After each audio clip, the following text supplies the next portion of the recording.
Hello everyone, welcome back to my YouTube channel economics by Renu. Statistics में अभी तक हमने 2 चैप्टर्स देख लिए। अब हमें थर्ड चैप्टर स्टार्ट करना है जो है collection of data, census and sampling method. Second chapter में हमने देखा था कि सोर्स ऑफ डेटा हम कहाँ कहाँ से लेंगे, तो उसके 2 सोर्स थे। एक था प्राइमरी सोर्स, यानी कि आप खुद जाके उसको कलेक्ट करेंगे, और एक होता है सेकेंडरी सोर्स, यानी कि ऑलरेडी कलेक्टेड डेटा को आप वापस से रिकलेक्ट करके आपकी स्टडी फर्दर कंटिन्यू करेंगे, तो वो सेकेंडरी सोर्स में आएगा। लेकिन अब हमें कलेक्शन ऑफ डेटा, भले से वो प्राइमरी डेटा हो या सेकेंडरी डेटा हो, तो उसका कलेक्शन ऑफ डेटा हमें कैसे करना होगा, उसके मेथड्स क्या क्या रहेंगे। तो स्टैटिस्टिक्स के अंदर 2 मेन मेथड्स रहते हैं कलेक्शन ऑफ डेटा के। एक रहता है सेंसस मेथड और एक रहता है सैम्पल मेथड या सैम्पलिंग मेथड। फिर इसके फर्दर डाइवर्सिफिकेशंस रहते हैं। सेंसस में नहीं रहेगा, सैम्पलिंग मेथड के अलग अलग टाइप्स रहेंगे जो हम एक एक करके देखेंगे। अभी बेसिकली हमको इससे रिलेटेड कुछ की टर्म्स पढ़ने होंगे जो कि दोनों सैंपल और सेंसस मेथड के कलेक्शन के टाइम काम आते हैं। तो सबसे फर्स्ट जो हमारे पास एक टर्म है वो है पॉपुलेशन। अब पॉपुलेशन का नाम सुनते ही सबके दिमाग में आएगा कि total number of people residing in a country. पर ये टर्म पॉपुलेशन हमें स्टैटिस्टिक्स का ये मतलब नहीं देता है। यहाँ पर पॉपुलेशन का मतलब होगा कि aggregate of items to be studied in an investigation। यानी कि आप जितने भी इन्वेस्टिगेशन आपकी फर्दर ऑन कंटिन्यू करेंगे, उसके अंदर आपके जो भी एग्रीगेट नंबर ऑफ आइटम्स आप स्टडी करेंगे उसको आप क्या बोलेंगे, पॉपुलेशन। जैसे कि ये घड़ा है, इसके अंदर मैंने 27 आइटम्स रख रखे हैं लाइन बाय लाइन। अब वो कुछ भी हो सकते हैं 27 आइटम्स। तो ये 27 आइटम्स मेरा क्या कहलाएगा, पॉपुलेशन ऑफ इन्वेस्टिगेशन। यानी कि मैं इस वाले घड़े के अंदर जितने भी आइटम्स हैं उसके ऊपर स्टडी करने वाली हूँ, इन्वेस्टिगेशन करने वाली हूँ स्टैटिस्टिक्स के अंदर, तो ये क्या कहलाएगी, पॉपुलेशन। अब दूसरा टर्म हमारे पास में आता है आइटम। तो इस पॉपुलेशन के पर्टिकुलर एक एक एन नंबर को अगर आप काउंट करेंगे तो वो क्या कहलाएगा, आइटम। यानी कि 27 में से मैंने एक आइटम निकाल दिया, तो ये पर्टिकुलर मेरा क्या हो गया, आइटम। यानी कि एक पर्टिकुलर यूनिट अगर आप उसकी उठाते हो तो वो आइटम कहलाएगी। दूसरा एग्जाम्पल एक और है कि आप 10 शुगर मिल्स की स्टडी करने वाले हो आपके इन्वेस्टिगेशन के अंदर, तो ये 10 शुगर मिल्स क्या हो गई, आपकी पॉपुलेशन ऑफ इन्वेस्टिगेशन। और अगर इस 10 शुगर मिल्स में से मैंने एक शुगर मिल अलग से निकाल दी, तो ये मेरा क्या हो गया, आइटम ऑफ इन्वेस्टिगेशन। तो ये 2 टर्म्स आई होप क्लियर होंगे, एक था पॉपुलेशन और दूसरा था आइटम। अब हमें डिफरेंस समझना है, बेसिक डिफरेंस, कि पॉपुलेशन और सैंपल अलग अलग आप कैसे काउंट कर सकते हो। तो जैसे ये वापस ये वाला एक घड़ा है, इसके अंदर आपने जो भी पॉपुलेशन रखे हुए हैं, मान लीजिए इसके अंदर 100 आइटम्स हैं। आप बोलोगे कि मेरे को तो पूरे 100 आइटम्स की एक एक करके स्टडी करनी है, और इस 100 आइटम्स में से आपने 3 आइटम्स अलग निकाल के रख दिए, और फिर आपने एक जगह बोला कि नहीं, मैं बस इस 3 आइटम्स की स्टडी करने वाली हूँ। तो ये जो 100 आइटम्स की आप जो स्टडी कर रहे हैं, ये कहलाता है सेंसस।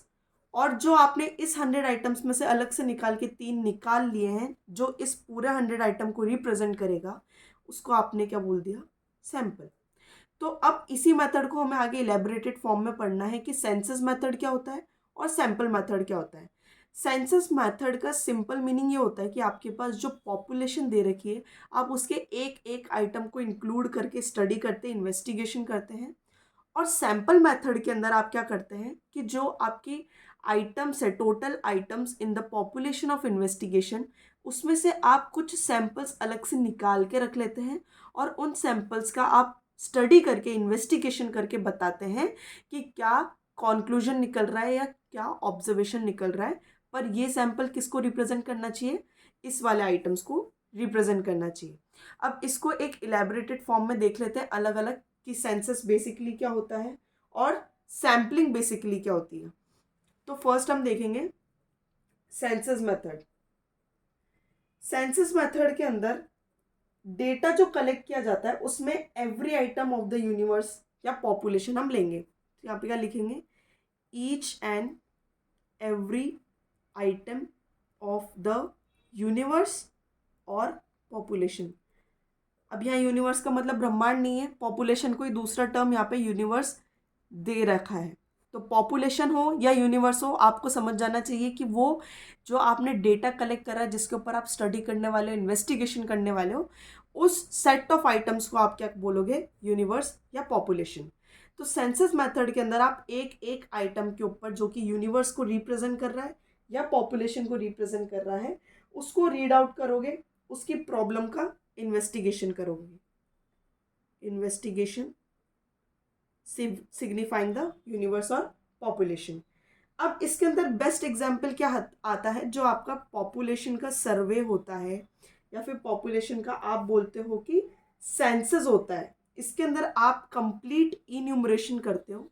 इन्यूमरेशन का मतलब कि एक एक घर जाके आप पता करते हो कि किस फैमिली के अंदर, किस घर के अंदर कितने मेंबर्स रह रहे हैं, उन मेंबर्स की क्या क्या आइडेंटिटी है, उनका लिटरेसी रेट क्या है, हेल्थ चेकअप कैसा है। तो वो सारा आप जो इन डिटेल सर्वे करके आते हो घर घर जाके, वो सेंसस मेथड में काउंट होता है। फॉर एग्जांपल 2011-12 में शायद लास्ट सर्वे हुआ था इंडिया का। अब उस सर्वे में हमें क्या पता लगा कि इंडिया में कुछ 121 करोड़ पॉपुलेशन है। अब ये 121 करोड़ पॉपुलेशन का डेटा आपके पास कैसा आया, ऊपर से तो आके कोई देखे नहीं जाएगा। तो गवर्नमेंट ने क्या इनिशिएटिव लिया, एक इंडिया पेनिनसुलर कंट्री है, अलग अलग पार्ट में अलग अलग इन्यूमरेटर्स को भेजा जाता है, डिपेंडिंग अपॉन कि गवर्नमेंट किसको भेजती है। मतलब वहाँ पे टीचर्स जा रहे हैं या कुछ ऑफिशियल मेंबर्स जा रहे हैं, वो घर घर जाके चेक करके आते हैं कि हर घर के अंदर कितने मेंबर रिसाइड करते हैं।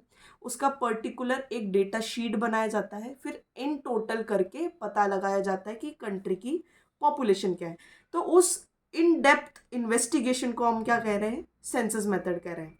अब इसका हमको क्या देखना है कि कहाँ कहाँ पे ये सूटेबल है, यानी कि suitability of this method of collection of data, यानी कि सेंसस मेथड कहाँ कहाँ पे आप अप्लाई कर सकते हो। सबसे पहला कि स्मॉल साइज ऑफ पॉपुलेशन, यानी कि जब आपको एकदम रिलायबल डेटा चाहिए, यानी कि आप जब सेंसस मेथड कर रहे हो तो आप स्मॉल साइज ऑफ पॉपुलेशन रखेंगे, तो जल्दी जल्दी आपकी इन्वेस्टिगेशन कंप्लीट हो पाएगी और रिलायबल डेटा मिल पाएगा। पर दूसरी तरफ आप बोलेंगे कि जब हम कंट्री का सेंसस कर रहे हैं तो ये तो करोड़ों की पॉपुलेशन है, तो यहाँ पे गवर्नमेंट के पास और कोई ऑप्शन नहीं बचता है, लेकिन अपन को एक एक घर पे जाके ही करना पड़ेगा, इसलिए इसको सेंसस मेथड में काउंट किया जाता है। यहाँ पे आप सैम्पलिंग मेथड नहीं ले सकते पॉपुलेशन सर्वे के अंदर, क्योंकि मान लीजिए राजस्थान में पॉपुलेशन ज़्यादा रिसाइड करती है तो गोवा में कम रिसाइड करेगी, तो आप कहीं का भी सैंपल उठा के डिसीजन नहीं ले सकते। तो सूटेबिलिटी के अंदर हम क्या देखेंगे कि स्मॉल साइज ऑफ पॉपुलेशन हो तो ये ज़्यादा बेटर रहेगा। सेकेंडली, जब आपकी पॉपुलेशन डाइवर्सिफाइड हो, यानी कि आप किसी भी एक जो यूनिवर्स है या फिर आपके पास जो पॉपुलेशन है उसके अंदर होमोजेनिटी नहीं है। मान लीजिए आप जो भी स्टडी कर रहे हैं उसके अंदर मेल्स भी हैं, फीमेल्स भी हैं, ट्रांसजेंडर भी हैं, अलग अलग जेंडर्स डिसाइड कर रहे हैं उस पॉपुलेशन के अंदर, तो वो पॉपुलेशन होमोजीनियस नहीं होगा।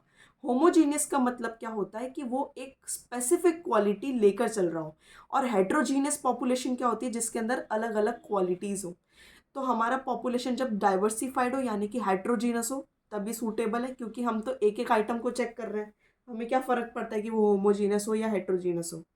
थर्ड हमारे पास आती है कि जब हमें एक इंटेंसिव एग्जामिनेशन करना हो, जैसे कि हमने ये देखा जब हम पॉपुलेशन सर्वे कर रहे हैं सेंसस मेथड के थ्रू, तब हम उसके अंदर इंटेंसिव एग्जामिनेशन करते हैं, यानी कि हम घर घर जा रहे थे, घर घर जाके जितने भी फैमिली मेम्बर्स हैं हम केवल उनके नंबर काउंट नहीं करते, उनका नाम, आधार कार्ड, फ़ोन नंबर, एज, कहाँ तक पढ़े हैं, क्या हेल्थ चेकअप है, सब कुछ नोट किया जाता है। तो ये क्या हो गया, इंटेंसिव एग्जामिनेशन। फोर्थ हमारे पास आता है जब हमको चाहिए हाई डिग्री ऑफ एक्यूरेसी, यानी कि आप जब इन्वेस्टिगेशन कर रहे हैं तो आपको पता रहता है कि आपकी फील्ड ऑफ इन्वेस्टिगेशन में आपको एक्यूरेसी कितनी चाहिए।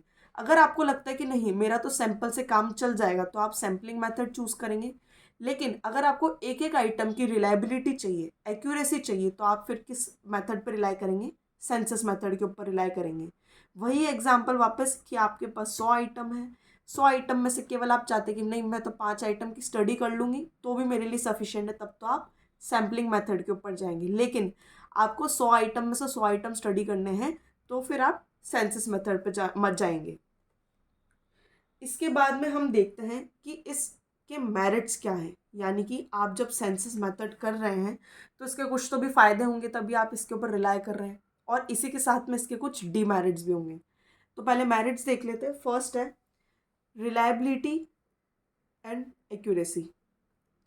क्यों ये पॉइंट यहाँ पे ऐड किया गया है? क्योंकि आप इस पूरे यूनिवर्स, इस पूरे पॉपुलेशन के एक एक आइटम को रीड आउट करते हो, एक एक आइटम का इन्वेस्टिगेशन करते हो। तो यहाँ पे रिलायबिलिटी इसलिए काउंट की जाती है और एक्यूरेसी इसलिए काउंट की जाती है क्योंकि आप एक एक आइटम का इन डेप्थ इन्वेस्टिगेशन करके आपकी रिपोर्ट तैयार करते हो। सेकेंड हमारे पास रहता है लेस बायस्ड, यानी कि यहाँ पे बायस्ड होने के चांसेस कम हैं। वापस वही रीज़न है कि जो it is because of the absence of investigators discretion regarding the selection of sample items. यहाँ पे ये लाइन इसलिए कही गई है क्योंकि जब सैम्पल मेथड हम करते हैं तो 100 आइटम्स में से मान लीजिए मुझे सैम्पल केवल 10 आइटम्स का निकालना है, तो वो मेरी मर्जी होगी कि मैं वो 10 आइटम्स कौन से ले रही हूँ। मान लीजिए ये आपका पॉपुलेशन, आपकी क्लास है और आपकी क्लास टीचर को एक स्टडी करनी है आपकी क्लास के बेसिस पर, और वो इसमें से अब सैंपल निकालेगी 10 बच्चों का। तो यहाँ पे टीचर बायस हो सकती है, वो अपने 10 कोई भी फेवरेट स्टूडेंट्स उठा लेगी, या फिर अगर उसको इंटेलिजेंस रिपोर्ट तैयार करनी है क्लास की तो 10 अपने फेवरेट इंटेलिजेंट स्टूडेंट उठा लेंगी। तो यहाँ पर फिर स्टडी बायस हो जाती है, यानी कि आपने रेंडमली नहीं उठाया पर आपकी चॉइस के अकॉर्डिंग उठाया। तो ये वाली चीज़ यहाँ पर नहीं होती है, बायसनेस नहीं दिखा पाएगा इन्वेस्टिगेटर, क्योंकि उसको तो सारे पॉपुलेशन के जितने भी आइटम है उन सब के ऊपर इन्वेस्टिगेशन करना पड़ेगा। थर्ड हमारे पास आता है एक्सटेंसिव इन्फॉर्मेशन, यानी कि इन डेप्थ इन्वेस्टिगेशन जब आप कर रहे हैं तो आप एक नहीं उस आइटम से रिलेटेड 10 इन्वेस्टिगेशंस और निकाल लेते हैं, तो आपकी ये एक्सटेंसिव स्टडी बन जाती है। फोर्थ हमारे पास है डाइवर्स कैरेक्टरिस्टिक्स। वापस वही बात कि जब आप एक आइटम की स्टडी कर रहे हैं तो उससे रिलेटेड आप 10 सवाल और पूछ सकते हैं, क्योंकि आप वही चीज़ है सेंसस मेथड अपना रहे हैं, यानी कि इन्वेस्टिगेशन बहुत इंटेंस होने वाली है। फिफ्थ पॉइंट हमारे पास होता है स्टडी ऑफ कॉम्प्लेक्स इन्वेस्टिगेशन, यानी कि जब आपको पता है कि आप सैम्पल मेथड पर रिलाई नहीं कर सकते, आपकी यूनिवर्स बहुत ज़्यादा कॉम्प्लेक्स है, कॉम्प्लेक्सिटी रखती है, हाइड्रोजेनिटी रखती है, तब आप इस वाले मेथड पे रिलाई कर सकते हैं। इसके बाद में ये एक इनडायरेक्ट इन्वेस्टिगेशन है। इनडायरेक्ट इन्वेस्टिगेशन का मतलब कैसे हुआ? अब जब आप सेंसस मेथड को अपना रहे हैं, यानी कि बेसिकली आप एक एक पॉपुलेशन को रीड आउट कर रहे हैं, तो जो मान लीजिए आपने, तो आपका मकसद केवल क्या था कि मेरे को पता लगाना है कि हमारी कंट्री में कितनी पॉपुलेशन है, यानी कि नंबर ऑफ हेड कितने रिलाई करते हैं, कितने रिसाइड करते हैं हमारी कंट्री में। लेकिन आपने इसमें से बहुत सारी इनडायरेक्ट स्टडी भी कर ली, जैसे कि जब आप घर घर जा रहे थे तो आपको पता लगा कि कितने लोग बेरोजगार हैं, कितने लोग बीपीएल कैटेगरी में आते हैं। फिर जब आपने उनकी तनख्वाह देखी तो फिर आपको पता चला कि करप्शन कितना लेवल का हो रहा है, क्योंकि अगर तनख्वाह 10,000 है और वो 1.5 लाख 2 लाख की कार बाइक लेके घूम रहा है, तो आपको साफ पता लग जाएगा कि यहाँ पे करप्शन है।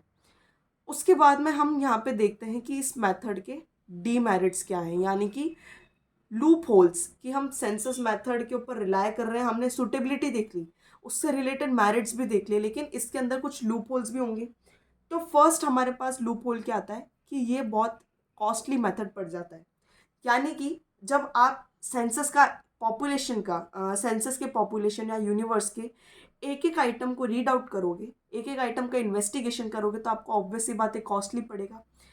इंडिया एक इतना लार्ज कंट्री है, जब आप मान लीजिए ये पूरा इंडिया है, यहाँ पे आपको जम्मू कश्मीर से लेके कन्याकुमारी तक और यहाँ वेस्ट से लेके ईस्ट तक पूरी पॉपुलेशन का सेंसस निकालना है, सर्वे करना है।